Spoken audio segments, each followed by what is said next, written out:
আলহামদুলিল্লাহ যখন আদম আলাইহিস সালাতু ওয়াস সালাম বললেন, বলার সাথে সাথে ফেরেশতাদেরকে বললেন, ফেরেশতারা রে, এরপরে আয়াতের মধ্যে আল্লাহ রাব্বুল আলামিন ফেরেশতাদেরকে ডাক দিয়ে বললেন, ওয়া আল্লামা আদামাল আসমাআ কুল্লাহা সুম্মা আরাদাহুম আলাল মালাইকাতি ফাকালা আনবিউনি বিআসমাই হাউলাই ইন কুনতুম সাদিকিন।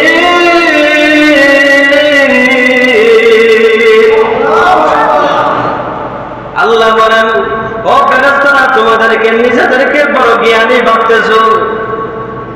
দুনিয়ার সর্বপ্রথম থেকে লাগায় দুনিয়া যখন থেকে সৃষ্টি হয়েছে কিয়ামত পর্যন্ত যত ধরনের পৃথিবীর আসবাবপত্র আছে, সকল আসবাবপত্রগুলা ফেরেশতাদের সামনে ধরছে, তুলে ধরছে। ফেরেশতাদেরকে বলতেছে, ফেরেশতারা, তোমরা যদি এত জ্ঞানী হয়ে থাকো, তাহলে যে আসবাবপত্রগুলা তোমার সামনে রাখা হয়েছে এগুলোর নাম বলো।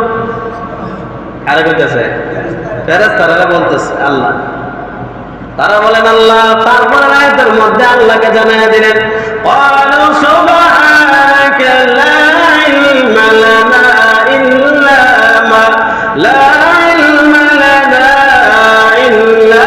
মা আল্লামতানা ইন্নাকা আনতাল আলিমুল হাকীম।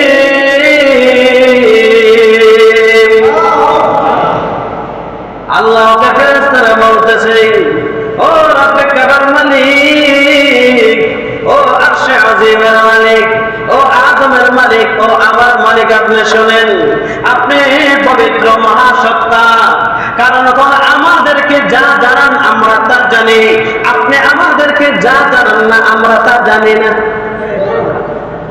যা জানানো হয় তাই আমরা জানি, আর যা জানানো হয় নাই তা আমরা জানি না। তারপরে আয়াতের মধ্যে আল্লাহ, الذي أرسله بالحق بشيرا ونذيرا وداعيا إلى الله بإذنه وسراجا منيرا. أما بعد فقد قال الله تعالى في كلامه المجيد وفي فرقانه الحميد. أعوذ بالله من الشيطان الرجيم. بسم الله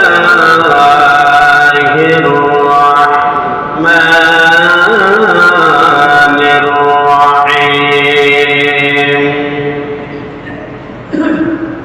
وإذ قال ربك للملائكة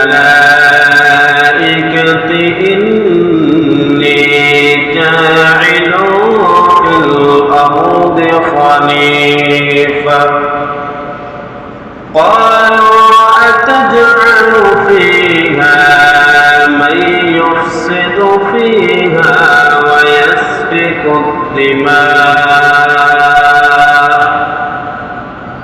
ونحن نسبح بحمدك ونقدس لك قال إني أعلم ما لا تعلمون. صدق الله العظيم وصدق رسوله النبي الكريم ونحن على ذلك لمن الشاهدين والشاكرين والذاكرين والحمد لله رب العالمين.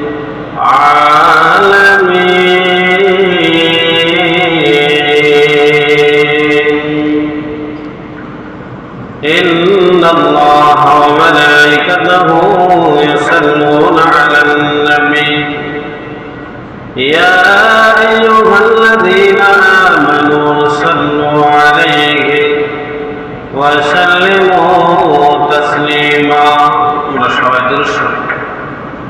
اللهم صل على محمد وعلى آل محمد كما صليت على إبراهيم وعلى آل إبراهيم إنك حميد مجيد.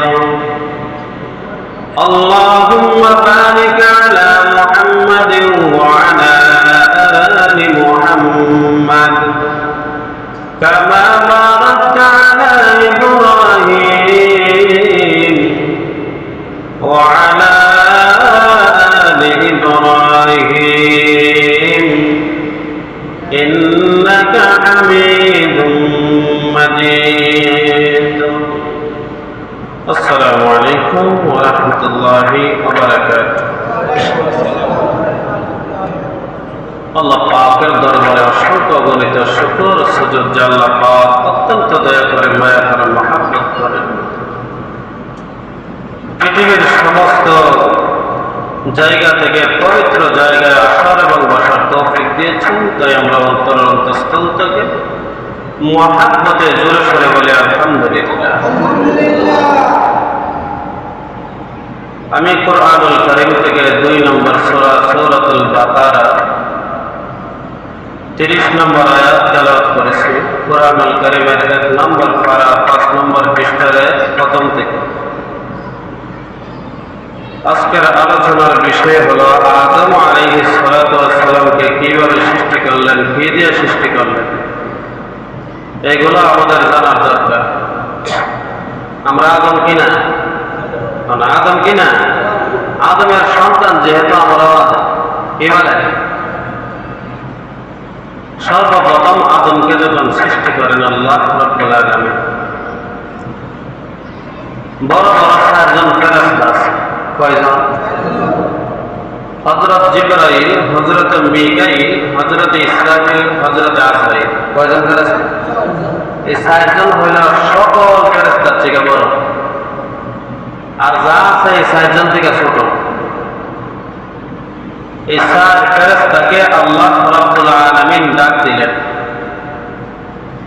হে ফেরেশতার দল, তোমরা চলে আসো, আমি আল্লাহ মাটি দ্বারা আদম বানাবো। সুবহানাল্লাহ। কি দ্বারা? এই কথাটা আল্লাহ রাব্বুল আলামিন নবীজি সাল্লাল্লাহু আলাইহি ওয়াসাল্লাম হাদিসের মধ্যে বলেন, তিরমিজি শরীফে 2950 নম্বর হাদিসের মধ্যে তুলে ধরেছেন। আল্লাহর নবী বললেন যে 4 জন ফেরেশতা, সর্বপ্রথম জিবরাইলকে বলা হয়েছে, জিবরাইল তুমি জমিনে যাও, যাওয়ার পরে 1 মুষ্টি মাটি নিয়ে আসো। কয় মুষ্টি? জিবরাইল আলাইহিস সালাতু ওয়াস সালামকে বললেন, আল্লাহ ও জিবরাইল যাও, দুনিয়ার জমিনে যাও, যাওয়ার পরে এমন একটা জায়গা থেকে 1 মুষ্টি মাটি নিয়ে আসবা, যে জায়গার মধ্যে পৃথিবীর সমস্ত মাটির মিশ্রণ আছে।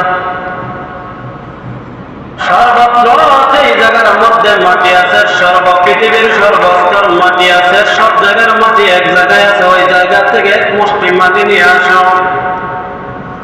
হযরত জিবরাইল আলাইহিস সালাতু ওয়াস সালাম জমিনের মধ্যে নামলেন। নামার পরে জমিনের মধ্যে যখন হাত রাখলেন, জমিন কাঁপতে শুরু করলো, কান্না করা শুরু করে দিল। জিবরাইলের মনটা বড় ছিল নরম। মনটা কি ছিল? নরম মনের একজন ফেরেশতা। জিবরাইল আমিন বললেন, যখন কান্না করা শুরু করলো, আমার এই হৃদয় দেয় নাই, আমি আসমানে উঠে গেছি, মাটি নিতে পারি নাই। জিবরাইল আমিন আসমানের মধ্যে উঠিয়া আল্লাহকে গিয়া বললেন, আল্লাহ আপনি আমাকে যে হুকুম দিয়েছেন ওই হুকুম আমি মানতে পারি নাই। যখন আমি মাটির মধ্যে হাত রাখলাম, রাখার সাথে সাথে মাটির লড়াচড়া শুরু করে দিয়েছে, মাটি কান্না করা শুরু করে দিয়েছে। এই কারণে আমি আর মাটির মধ্যে হাত রেখে মাটি আনতে পারি নাই। আমার বড় দয়া লেগে গেছে। জিবরাইল আমিনের পর হযরত মিকাইল আলাইহিস সালাতু ওয়াস সালামকে অর্ডার দিলেন, হুকুম করলেন, মিকাইল যাও দুনিয়ার জমিন থেকে এক মুষ্টি মাটি নিয়ে আসো। হযরত মিকাইল আলাইহিস সালাতু ওয়াস সালাম যখন জমিনের মধ্যে আসলেন, জমিনের মধ্যে যখন হাত রাখলেন, চার হাত রাখার সাথে সাথে জমি আবার লড়াচড়া দিয়ে উঠলো, কান্না করা শুরু করে দিল। মিকাইল আলাইহিস সালাতু ওয়াস সালাম বললেন, আমিও পারি নাই, আমার মনটা নরম হয়ে গেছে, নরম হৃদয়ে আমি একজন ফেরেশতা। আল্লাহর কাছে গিয়ে বললেন, আল্লাহ আমি আনতে পারি নাই। তারপরে হযরত ইসরাফিল আলাইহিস সালাতু ওয়াস সালামকে জমিনে পাঠাইলেন।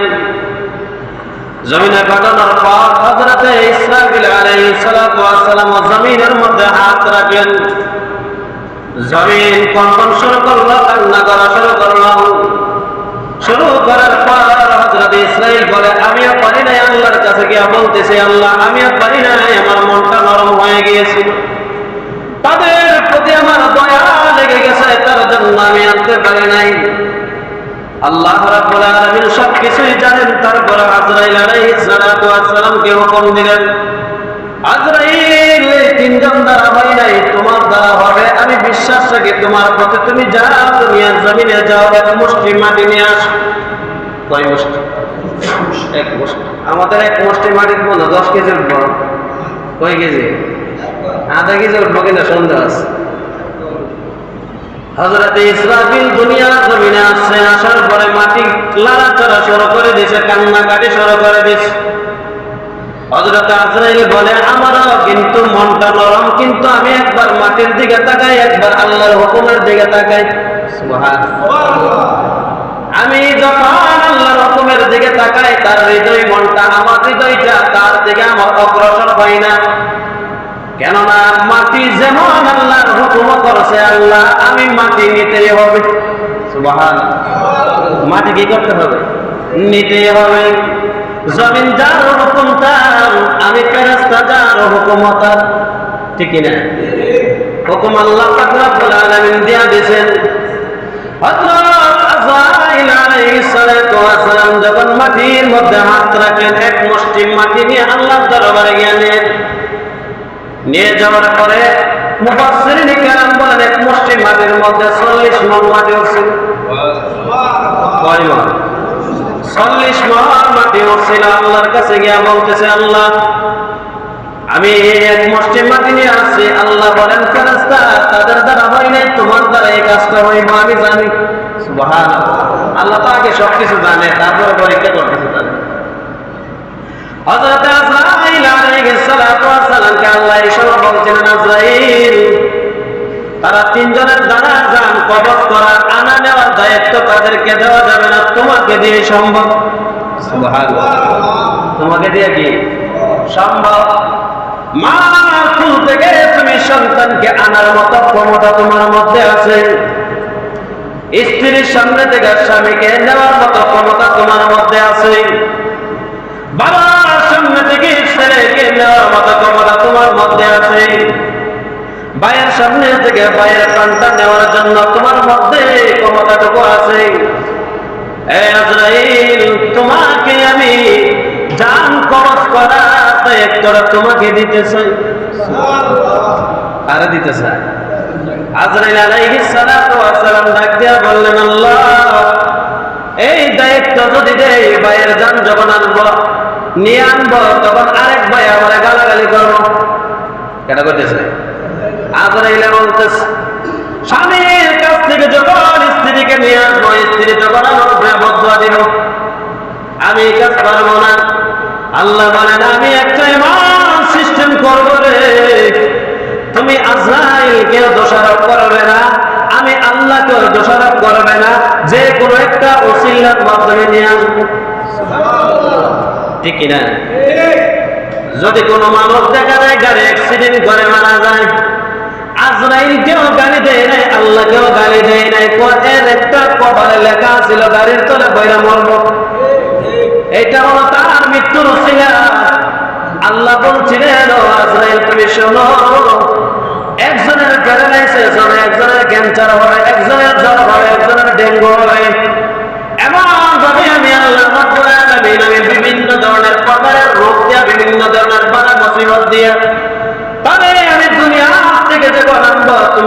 আজরাইলকেও দোষারোপ করবে না, আমি আল্লাহকেও দোষারোপ করবে না। কারণ হলো এই রোগের কারণে সে মারা গেছে, ঠিক না? আমরা কি আজরাইলকে দোষারোপ করি? দোষারোপ করি না। অনেক মানুষ আবার দেখা যায় দোষারোপ করে, আছে না নাই? এরকম আছে, আজরাইল রে তুমি আমার স্বামীরে দেখছো, অন্যজনের স্বামীরে কি দেখো নাই? এরকম হয় কিনা? কিন্তু এই মানুষ না বুঝা হয়, যদি বুঝতো তাহলে আমার আল্লাহ যে কোনো একটা ওসিলা দিয়ে নিয়ে যাইব, এটাই আমার আল্লাহর কথা, ঠিক না? আল্লাহ রাব্বুল আলামিন জানিয়ে দিলেন, ও আজরাইল, মাটি তুমি আনছো, তোমার দ্বারা আমি আদম সৃষ্টি করতে চাই, আদমের বডিটা বানাইতে চাই। আদমের বডিটা বানানো হয়, এখন বিমানবন্দর যে জায়গায় সৌদি আরব আছে, ওই জায়গা থেকে 70 কিলোমিটার দূরত্ব, 70 মাইল দূরত্ব দক্ষিণ দিকে হযরতে আলী সাদিয়া রাদিয়াল্লাহু তাআলা আনহুর বাড়ির থেকে পশ্চিম এবং দক্ষিণ কর্নারে 8 থেকে 10 মাইল দূরত্ব, ওই জায়গাটার নাম হলো ওয়াদে মুআররাম অথবা ওয়াদে নোমান। ওই জায়গার মধ্যে সর্বপ্রথম আজরাইল আলাইহিস সালাতু ওয়াস সালাম আদমের বডিটা বানাইছে। কার বডি? আদমের বডি বানাইছেন। বলে কতটুকু বানাইছেন? বলে কর্তনালীর থেকে নিচের অংশটুকু বানাইছে, এখন পর্যন্ত কর্তনালীর উপর পর্যন্ত বানাইতে পারে নাই। সুবহানাল্লাহ। এতক্ষণ শেষ, বডি যখন বানাইছেন কয়েক লম্বা করে। মুফাসসিরিনে কেরাম বলেন এই বডিটা ছিল 120 হাত লম্বা। কয়েক লম্বা? 120 হাত লম্বা ছিল আমাদের আদি পিতা হযরত আদম আলাইহিস সালাতু ওয়াস সালামের বডিটা। যখন এতটুকু কণ্ঠনালী পর্যন্ত বানানো হয়, আল্লাহ তখন ফেরেশতাদের সঙ্গে আলোচনা করছিল। কি করছিল? যে আয়াতটা তেলাওয়াত করছে, এই আয়াতটাই আলোচনাটা আল্লাহ তুলে ধরছে। সুবহানাল্লাহ। কি করছে? আল্লাহ রাব্বুল আলামিন বললেন, ওয়া ইয ক্বালা রাব্বুকা লিল মালাইকাতি ইন্নী জাইলুন ফিল আরদি খলিফা। আল্লাহ বলেন, স্মরণ করো সেই দিনের কথা যখন আমি আল্লাহ রাব্বুল আলামিন আদমকে বানাবো, আমি ইচ্ছা পোষণ করেছি, ফেরেশতাদের সঙ্গে আলোচনা করছি। সুবহানাল্লাহ। কার সঙ্গে আলোচনা? ফেরেশতাদের সঙ্গে আলোচনা। আমাদের মাথায় এতটুকু রাখার দরকার, আল্লাহ যদি কোনো কিছু বানাইবে ইচ্ছা করে, কারোর সঙ্গে আলোচনা করার কোনো দরকার নাই, কারো কাছ থেকে কোনো পারমিশন নেওয়ার দরকার নাই, কারো কাছে কোনো অনুমতি নেওয়ার দরকার নাই। আল্লাহ বলেন, আমি ফেরেশতাদেরকে আলোচনা করছি, এই কারণে আমি ফেরেশতাদেরকে জানিয়ে দিলাম, ও ফেরেশতারা শুনিয়া রাখো, তোমাদেরকে অবগত রাখলাম, আমি দুনিয়ার জমিনে এমন আদম সৃষ্টি করব।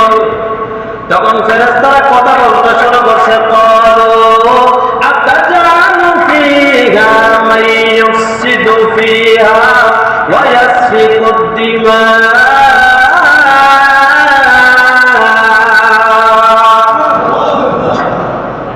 আল্লাহ রাব্বুল আলামিনকে ফেরেশতা কথা বলা শুরু করছে, আল্লাহ আপনি কোন জাতি বানাইবেন? যে জাতিকে বানাইবেন ওই জাতি জমিনের মধ্যে ফিতনা ফাসাদ সৃষ্টি করবে, রক্তপাত শুরু করবে। ফেরেশতারা কি আগে থেকে জানতো? বলে জানতো না, তারা ধারণা করে বলতেছে আদম সৃষ্টির আগে জিন জাতিকে বানিয়েছিল, জিন জাতি রক্তপাত করে নিজেরা ধ্বংস হয়ে গেছে। এই কারণে ফেরেশতারা বলতেছে, আল্লাহ আমরা নিজের থেকে বলি নাই, আপনি আমাদেরকে জানান নাই, আমরা ধারণা করে বলতেছি তারাও রক্তপাত করবে, তারাও যজ্ঞাপাত করবে, এটা আমাদের থেকে বলতেছি। আল্লাহ জানায় দিলেন, ফেরেশতারা শোনো, আমি জমিনের মধ্যে খলিফা আমি সৃষ্টি করতে চাই, খলিফা তৈরি করতে চাই, আমার প্রতিনিধি সৃষ্টি করতে চাই, যাদের মাধ্যমে আমি জমিনের মধ্যে আমি আল্লাহর সকল অভিমত ইচ্ছাকে তাদের মাধ্যমে জমিনের মধ্যে আমি বাস্তবায়ন করতে চাই। কার মাধ্যমে? নামাজ রোজা মানুষের মাধ্যমে বাস্তবায়ন করো। দুর্নীতি দূর করতে হবে, মানুষদের রসুলের মাধ্যমে বাস্তবায়ন করবে। যারা দুর্নীতির সাথে জড়িত আছে বোঝা গেল তারা শয়তানের মামাতো ভাই, ঠিক না? কারণ শয়তানের কাজ হলো এটা। আর আল্লাহ বলছেন মানুষ আমি একমাত্র বানাবো দুনিয়ার জমিনের প্রতিনিধিত্ব দান করার জন্য। তাদেরকে এমন একটা মেধা দিছি, এমন একটা মেমোরি দিছি, এইটা দিয়ে অনেক কিছু চিন্তা করতে পারবে, মালিক আছে ওইটাও চিন্তা করতে পারবে।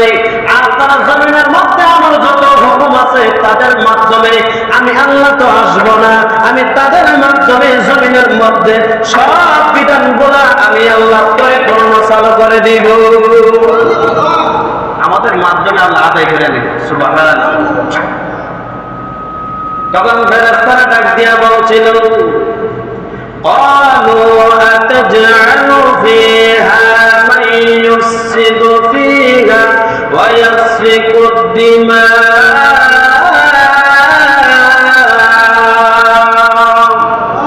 ونحن نسبح بحمدك ونقدس لك।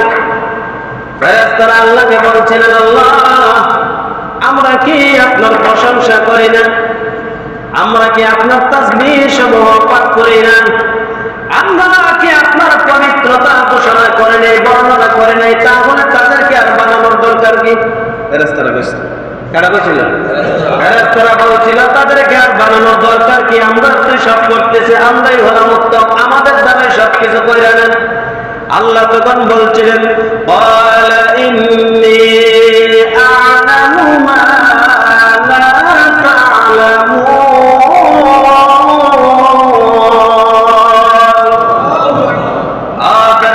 শুনিয়া রাখো আমি আল্লাহ যা জানি তোমরা তা জানো না। তারপরের আয়াতের মধ্যে যখন আদম আলাইহিস সালাতু ওয়াস সালামের যখন কণ্ঠনালীর থেকে নিচের অংশ বানানো হইল, হযরত আজরাইল আলাইহিস সালাতু ওয়াস সালাম এই বডিটা নিয়ে আল্লাহর দরবারে পেশ করেন, আল্লাহ এতটুকু পর্যন্ত বানাইতে পারছি, এরপরে আর বানানো আমাদের দ্বারা সম্ভব না। সুবহানাল্লাহ। আল্লাহ বলেন ফেরেশতারা রে এতটুকু তোমাদের কাজ, কণ্ঠনালীর উপর পর্যন্ত আমি আল্লাহ কুদরতে হাতে বানায়া দিব। তার জন্য পৃথিবীর সমস্ত সৃষ্টি আল্লাহ বলছেন কোন হয়ে গেছে, ফায়াকুন হয়ে গেছে, কোন বলার সাথে সাথে হয়ে গেছে। ফায়াকুন বলতে দেরি, কোন বলতে দেরি, ফায়াকুন হয়ে গেছে। তাড়াতাড়ি আল্লাহ সবকিছু হয়ে গেছে। আল্লাহ বলেন বান্দারে আমি আল্লাহ মানুষকে আদমকে আমার কুদরতে হাত দ্বারা বানাইছি। আদমকে কে বানাইছে? আল্লাহ নিজের হাত দিয়ে বানাইছে। শুধু তাই নয়, আল্লাহ রাব্বুল আলামিন তখন কণ্ঠনালীর উপর পর্যন্ত কত সুন্দর স্পেশাল ভাবে বানায়া দিয়েছেন। আল্লাহ কানের জায়গা কান বসায় দিয়েছেন, নাকের জায়গা একটু টান দিয়া লম্বা বানায় দিছে, ঠিক না? চোখের জায়গা চোখ বসায় দিছে, দাঁতের জায়গা দাঁত বসায় দিছে, জিহ্বার জায়গা জিহ্বা বসায় দিছে, ঠোঁটের জায়গা ঠোঁট বসায় দিছে, দাড়ির জায়গা দাড়ি বসায় দিছে, টুটার জায়গা টুটা বসায় দিছে, বমরের জায়গা বমর বসায় দিছে। আল্লাহ বলেন পৃথিবীর জমিনে একজন মানুষের সাথে একজনের চেহারার মিল নেই, কারণ বলো আমি আল্লাহ কুদরতি হাত দিয়া বানাইছি। আর মানুষদেরকে যদি দেওয়া হইতো আব্দুল সত্তার তোমাকে আমি বানাইব কারণ তোমার চেহারাটা তুমি বানায় নাও, এরকম যদি বলতো তাহলে একজনের চেহারার সাথে আরেকজনের চেহারা মিল হয়ে যেত। 1000 অথবা 2000 1 লক্ষ মানুষ অথবা ভিন্ন ভিন্ন হইল, কিন্তু 1 লক্ষর উপরে আর ভিন্ন বানানো সম্ভব হয়তো না। কিন্তু আমার আল্লাহ কুদরতে হাত দ্বারা বানানোর কারণে একজনের চেহারার সাথে একজনের মিল নাই, ঠিক না? একজনের কণ্ঠনালীর সাথে আরেকজনের কণ্ঠের কোনো মিল আছে? বানাইছে কে? আল্লাহ। আল্লাহ রাব্বুল আলামিন যখন ওই চেহারাটা দিলেন, কণ্ঠনালীর উপর পর্যন্ত বানাইলেন, আজরাইলকে বললেন আজরাইল যা ওই যে রূহটা দেখা যায় আমার আদমের শরীরের মধ্যে প্রবেশ করাইয়া দাও। যখন প্রবেশ করাইলেন, এটা তো ভিতরে অন্ধকার, ভিতরে কি অন্ধকার হয়ে রয়েছে, যতবার দেয় ততবার বাহির হয়ে যায়, রূহ আর ভিতরে থাকে না। ঢুকতে দেরি হয়, বাহির হইতে দেরি হয় নাই। আজরাইল আলাইহিস সালাতু ওয়াস সালাম ডাকতে বললেন, মালিক, রূহতে রূহ তার ভিতরে থাকে না। আল্লাহ বলেন, এমনি এমনি থাকবে না, কারণ হলো ভিতরটা অন্ধকার, অন্ধকারের ভিতরে কেউ থাকতে চায় না, ঠিক না? যদিও রাতের বেলা ঘুমানোর সময়, দিনের বেলা কিন্তু অন্ধকারে মানুষ টিকতে পারে না, থাকতে পারে না। ঠিক তেমনি ভাবে অন্ধকারে রূহটা থাকতে পারবে না। হে আজরাইল শুনো, ওই যে নূর দেখা যাচ্ছে, হযরত আদম আলাইহিস সালাতু ওয়াস সালামের কপালের মধ্যে নূরটাই না বসা দাও। বসা দিতে দেরি, রূহটা ভিতরে যাইতে দেরি হয় না। এই নূরটাই ছিল নূরে মুহাম্মাদি। সুবহানাল্লাহ। আমার নবীজির নূর ছিল। সুবহানাল্লাহ। দেখেন, সর্বপ্রথম আদমকে সৃষ্টি করছে। আদমকে সৃষ্টি করার লক্ষ লক্ষ বছর আগে আমার নবীর নূর আল্লাহ সৃষ্টি করছে। সর্বপ্রথম যখন রূহটার ভিতরে ঢুকছে, বাবা আদম একটা হাসি দিছে। কি দিছে? আপনারা কি তখন এটা হাসি করলি? হাসি যখন দিছে, ভিতর থেকে ময়লা আবর্জনা বাইরেছে। ভিতরে যে লাইকা ছিল, এটি কিছে বাহির হয়েছে। দেখবেন আমরা বিভিন্ন সময় হাসি দিলে ভিতর দিকে অনেক কিছু বাহির হয়, ঠিক না? আদম নবী যখন সর্বপ্রথম হাসি দিছে, ভিতর থেকে আবর্জনা বাহির হয়েছে। বাবা যখন একটা শব্দ বলেছিলেন, আলহামদুলিল্লাহ, সকল প্রশংসার মালিক কে? আমার বাবা, আপনার বাবা আদম আলাইহিস সালাতু ওয়াস সালাম সর্বপ্রথম জবান দিয়ে বাক্যটা ব্যবহার করেছিলেন আলহামদুলিল্লাহ। তার কারণে আমার আল্লাহ খুশি হয়ে বলতেছেন, ফেরেশতারা রে, তোমরা বলেছিলে আদম সৃষ্টি করবে না, দেখো আদম সর্বপ্রথম আমার প্রশংসা করছে। আর প্রশংসা পাঁচ ধাপে আল্লাহ আদম সৃষ্টি করছে। কয় ধাপে? এক নম্বর হলো আমার আল্লাহ বলছিলেন, এক মুষ্টি মাটি আমার মাটি দ্বারা, কি দ্বারা? মাটি দ্বারা আদম সৃষ্টি করছে। দুই নম্বর হলো মাটির সাথে পানি মিশ্রিত করছে। মিশ্রিত করে 40 দিন পর্যন্ত আসমান থেকে বৃষ্টি ঝরছে। ওই মাটিটা একদম আঠালো মাটি ছিল। এটা 40 দিন যখন বর্ষিত হয়েছে, 40 দিন যখন বৃষ্টি একাধারে পড়ছে, ওই মাটিটা আপনার নরম হয়ে গেছে, একদম খায়ের মতো হয়ে গেছে, কাদা মাটির মতো। ওই মাটিটা যখন কাদা মাটি হয়েছে, আল্লাহ রাব্বুল আলামিন তখন বলছিলেন, ওই মাটিতে এখন আদম বানানোর উপযোগী হয়েছে। কি বানানো?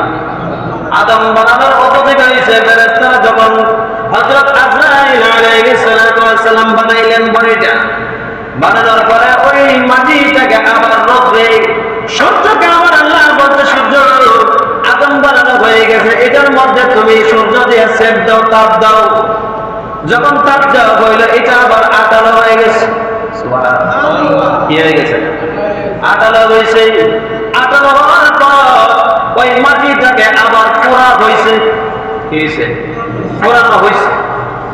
এই পোড়া মাটিটাকে 4 নম্বর ধাপ, 5 নম্বর ধাপ, এই পোড়া মাটিটাকে আবার কালচা বানাইছে। বিভিন্ন রঙের মানুষ আসেনি? সবাই জানা আসেনি? তিরমিজি শরীফের 2950 নম্বর হাদিসের মধ্যে আছে, এক মুষ্টি মাটি তামাম পৃথিবীর মাটির থেকে একটু একটু করে নিল, সমস্ত মাটির থেকে, তামাম পৃথিবীর মাটি থেকে এক মুষ্টি নেওয়া হয়েছে। কারণ হলো সব জায়গার মাটি একরকম না, ঠিক না? একরকম। এক জায়গায় গিয়ে দেখবেন কালো মাটি, আরেক জায়গায় গিয়ে দেখবেন সাদা মাটি, আরেক জায়গায় গিয়ে দেখবেন লাল মাটি। পাহাড়ি অঞ্চলে কি কাদা মাটি থাকে না লাল মাটি থাকে? আর যে জায়গার মধ্যে কাদা থাকে, এই জায়গার মধ্যে সাদা মাটি থাকে না কালো মাটি থাকে? কালো মাটি। আল্লাহ বলেন তার কারণে মানুষগুলা বিচিত্র হয়েছে। বিচিত্র মানে একজন সাদা, একজন কালা, একজন লাল, একজন ধলা, এরকম আছে না নাই? আল্লাহ কয়, এক জায়গার যদি মাটি হইতো তাহলে শুধু কালো মানুষ হইতো। এক জায়গার মাটি যদি হইতো সকল মানুষ শুধু লাল হইতো। এক জায়গার মাটি দিয়া যদি আল্লাহ আদম বানাইতেন, সকল মানুষকে কালচা বানাইতেন। এক জায়গার মাটি দিয়া যদি আদম বানাইতেন, তারপরে সকল মানুষকে আল্লাহ লাল সুন্দর বানিয়ে দিতেন, ঠিক না? তামাম পৃথিবীর মানুষের কারণ হলো মানুষের চরিত্রের মধ্যে কিছু সমস্যা আছে, আছে না? না, কিছু মানুষের ভালো চরিত্র, কিছু মানুষের খারাপ চরিত্র। কারণ হলো মাটির সাথে তার চরিত্রের কিছু সমস্যা আছে। কিসের সাথে? মাটির সাথে। যে জায়গার মাটি ভালো ওই জায়গার মানুষ দিয়া যারা বানাইছে তার চরিত্রটাও ভালো। যে জায়গার মাটি খারাপ ওই জায়গার মানুষ যারা বানাইছে তার চরিত্রটাও খারাপ। ঠিক না? এর বোঝা গেল তাদের চরিত্র সমস্যা আছে, বোঝা গেল খারাপ জায়গার মানুষ মাটি দিয়ে বানাইছে। যার চরিত্রটা ভালো বোঝা গেল ভালো জায়গার মাটি দিয়ে তারা বানাইছে। আদম নবীকে যখন বানাইলেন, আলহামদুলিল্লাহ, যখন আদম আলাইহিস সালাতু ওয়াস সালাম বললেন, বলার সাথে সাথে ফেরেশতাদেরকে বললেন, ফেরেশতারা রে, এরপরে আয়াতের মধ্যে আল্লাহ রাব্বুল আলামিন ফেরেশতাদেরকে ডাক দিয়ে বললেন, ওয়া আল্লামা আদামাল আসমাআ কুল্লাহা সুম্মা আরাদাহুম আলাল মালাইকাতি ফাকালা আনবিউনি বিআসমাই হাউলাই ইন কুনতুম সাদিকিন।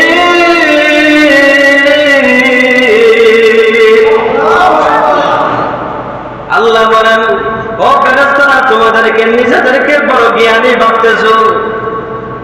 দুনিয়ার সর্বপ্রথম থেকে লাগায় দুনিয়া যখন থেকে সৃষ্টি হয়েছে কিয়ামত পর্যন্ত যত ধরনের পৃথিবীর আসবাবপত্র আছে সকল আসবাবপত্র গুলা ফেরেশতাদের সামনে ধরছে, তুইলা ধরছে।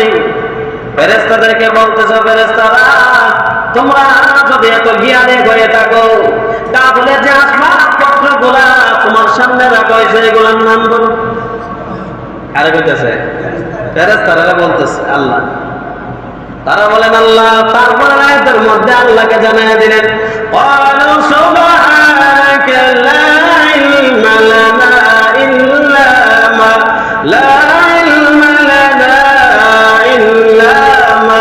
আল্লামতানা ইন্নাকা আনতাল আলিমুল হাকীম।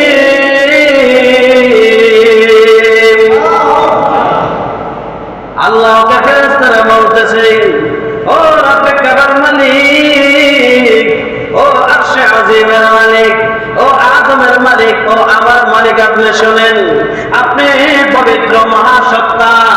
কারণ আমাদেরকে যা জানান আমরা তা জানি, আপনি আমাদেরকে যা জানান না আমরা তা জানি না। যা জানানো হয় তাই আমরা জানি, আর যা জানানো হয় নাই তা আমরা জানি না।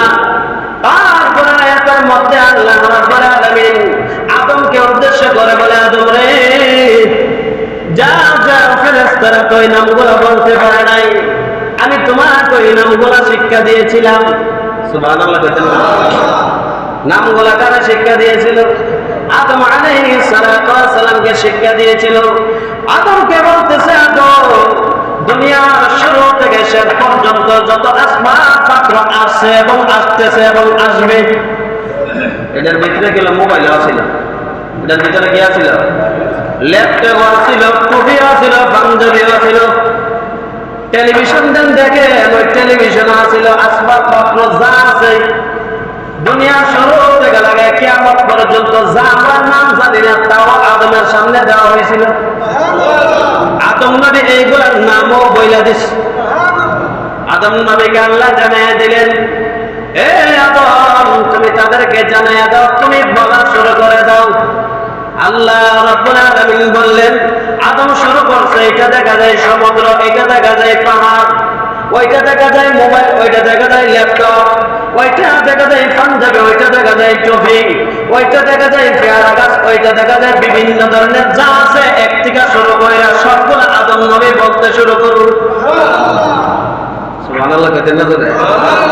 সব কিছু বলতে শুরু করছে।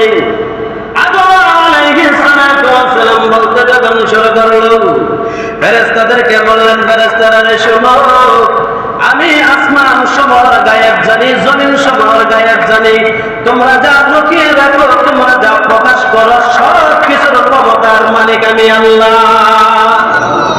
সবকিছু জানেন কে? যা কিছু প্রকাশ করে, যা কিছু গোপন রাখি, সবকিছু আমার আল্লাহ জানেন। ঠিক কিনা? আদম আলাইহিস সালাতু ওয়াস সালামের সামনে যখন দিলেন, দেওয়ার পর যখন বলা শুরু করলেন, আল্লাহ রাব্বুল আলামিন যখন আদমকে বানাইলেন, বানানোর পর দুই শ্রেণীকে বললেন, আদমকে তোমরা শ্রদ্ধা করো, কারণ হলো আদমকে আমি আরো সম্মানে বানাইতে চাই। কয় দলকে বলছিলেন? জিন জাতি এবং ফেরেশতা জাতিকে বলছিলেন, وَإِذْ قَالَ رَبُّكَ لِلْمَلَائِكَةِ اسْجُدُوا لِآدَمَ فَسَجَدُوا إِلَّا إِبْلِيسَ।